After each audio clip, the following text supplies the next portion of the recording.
النادي الاهلي بيفوز على البنك الاهلي بثلاثيه جديده. عجبني واحد امبارح كاتب بوست بعد الماتش بيقول لك كولر ده وهو صغير كانوا بيعلموه الارقام، يقولوا له واحد يقول لهم ثلاثه، بيبدا الارقام عنده من ثلاثه. ما شاء الله، ربنا يكتر ثلاثياتك واداش من الفرق الدوري كمان وكمان. الفيديو ده هيبقى اغلب كلامي على الراجل ده بسبب الفيديو ده. بتاخد بالملايين ده ناس تعالى اهل الفرقه اهل الفرقه كده يا عباس، ملايين يا عباس، ملايين تتاخد يا كابتن بيبو. الفرقه مالها يا كابتن؟ الفرقه اصابات وحشه ليه يا كابتن؟ عايز صفقات يا كابتن ابو الكباب. شتان بين الموسم ده والموسم اللي فات، هم نفس اللعيبه. شوف السنه اللي فاتت الناس كانت بتقول ايه والسنه دي بتقول ايه. يلا بينا نبدا الفيديو ونخش بقى في الكلام السليم على طول.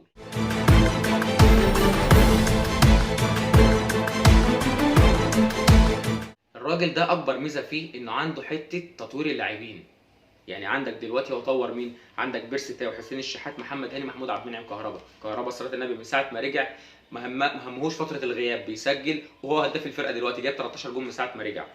عندك بيطور دلوقتي شريف وعبد القادر وديانج، قادر يطلع منهم حاجه. جاب لك صفقات زي مروان عطيه وخالد عبد الفتاح وكريستو والقندوسي، الاربعه ولا كلمه ما شاء الله عليهم.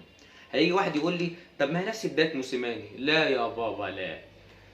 موسيماني اول حاجه هتقول لي ما هو اللي جايب بيرسي تاو موسيماني ما قدرش يشغله الشغل ده. تاني حاجه موسيماني ما كانش بيكسب في الدوري 3 4 ماتشات على بعض، كان بيقع كتير. ماتش يكسب، ماتشين يتغلب، ماتش يتعادل، ماتش يكسب، كانت الدنيا ماشيه سبهلله، ما كانش ماشي بالكلام ده. تاني حاجه ما كانش الاداء ده.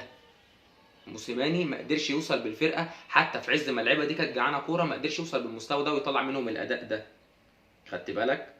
عندك على العكس تماما كولر، اغلب فرق الدوري رزعها 3. يعني دلوقتي بقى في صلاه النبي قايمه ب 14 فريق ملبوب 3. خدت بالك؟ منهم بس 8 في الدوري. فشتان بين الراجل ده اداء ونتيجه، التاني موسيماني كان نتيجه بس. موسيماني اتكعبل فرق كتير في الدوري، عندك كولر كل الفرق اللي اتكعبل منها اسامي تخض.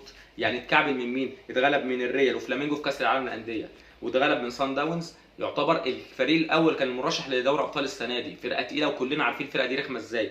تاني حاجه اتغلب من الهلال السوداني بكره الفاول اللي احنا عارفينه، كوره كده ايه بايلاك جت كده وخلاص. فالراجل حتى الهزائم بتاعته مش من فرق صغيره، كلها فرق كبيره وفي بطولات كبيره، في كاس عالم انديه ودوري ابطال. الحمد لله في الدوري السنه دي انت ولا حد قدر يعمل معاك حاجه. غير كده الميزه ان الراجل ده بقى مخلي الفرق نازله قدامك زي مستر مانويل جوزيه، الفرق مهزومه نفسيا. يعني دلوقتي انت الفرقه عند قدامك بتنزل بسم الله الرحمن الرحيم، عارف كده ان هو ايه، لو فكر انه يفتح ملعب هيزعل جامد قوي، على الاقل هيشيل 2 3 زيه زي اخواته. فالراجل بمنتهى الصراحه عاجبني طريقه شغله. غير كده واحد كلمه الماتش اللي فات في المؤتمر الصحفي بيقول له على كريستو، بيقول له انت ما بتديلوش فرصه والكلام ده، فرد عليه رد عقلاني جامد قوي، رد مدرب فاهم. قال له كريستو لسه شاب صغير ومش عايز احطه قدام الاضواء والاعلام والجماهير دلوقتي عشان ما تحكمش عليه بدري، ده لسه في مرحله التطوير هو وكريم الدبيس. ده كده يوريك راجل ده فاهم بيعمل ايه، مش مجرد هتلاقي لعيب كويس نزله الملعب ما اشتغلش خلاص بيعوه هاتوا لي صفقه غيره.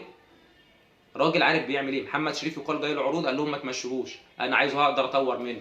وامبارح قال في المؤتمر الصحفي احنا شغالين على تطوير محمد شريف ولازم هو كمان يساعد نفسه، احنا بنساعده ولازم هو كمان يساعد نفسه. فراجل مش عايز فرقه على الجاهز، راجل جاي يتعب جاي يشتغل بيحاول يطور. شايف واحد عنده حاجه ناقصه ممكن حاجات تانية بيكملها له هو، مش بيقول وحش وخلاص.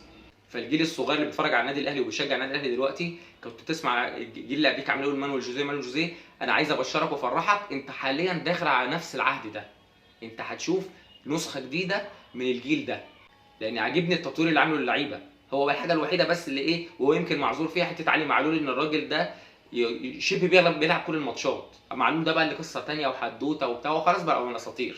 بيجيب جون امبارح، لا جون معلى المزاج، جون يعلي المزاج بصراحه، يظبط المزاج. فامبارح مباراه من المباريات الحلوه، اداء ونتيجه. الشوط الثاني الدنيا ريحت شويه بس ده منطقي، انت كسبان الشوط الاول 2-0. وغير كده البنك الاهلي فرقه رخمه، ده اول فوز في تاريخك عليهم 3-0، انت لعبتهم 4 5 مرات، مرتين تقريبا تعادل ومره هزيمه ومره كسبناهم 1-0. فانا امبارح انا قلت دي هتبقى، وامبارح اول ربع ساعه برضه قبل الجون ما يجي لا كانوا شادين حيلهم علينا فدي ميزه ان مستر كولر الفوز المتتالي والمحافظه على الشباك النظيفه خلت الفرق قدامك هتنزل مكسوره نفسيا، ما حدش هيتجرأ عليك. فاحنا كجمهور بنقول لك يا باشا نبصم لك بال10، كمل واعمل في الفرقه اللي انت عايزه. اللي يقول لك فعلا يقول لك اللي بيفهم بيريح، سوق بقى زي ما انت عايز، اعمل في الفريق اللي انت عايزه، مشي بتمشيه، تقعد اللي تقعده زي ما وريتك في اول الفيديو.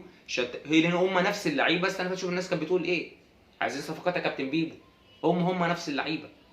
فلما يجي لك راجل بنفس اللعيبه دي اللي انت كنت بتقول خلاص شبعوا بطولات ونمشيهم ونجيب ناس غيرهم جعانين كوره والكلام ده، فلما يطلع كل الاداء والنتيجه دي من اللعيبه دي، لا يبقى شابوه بصراحه.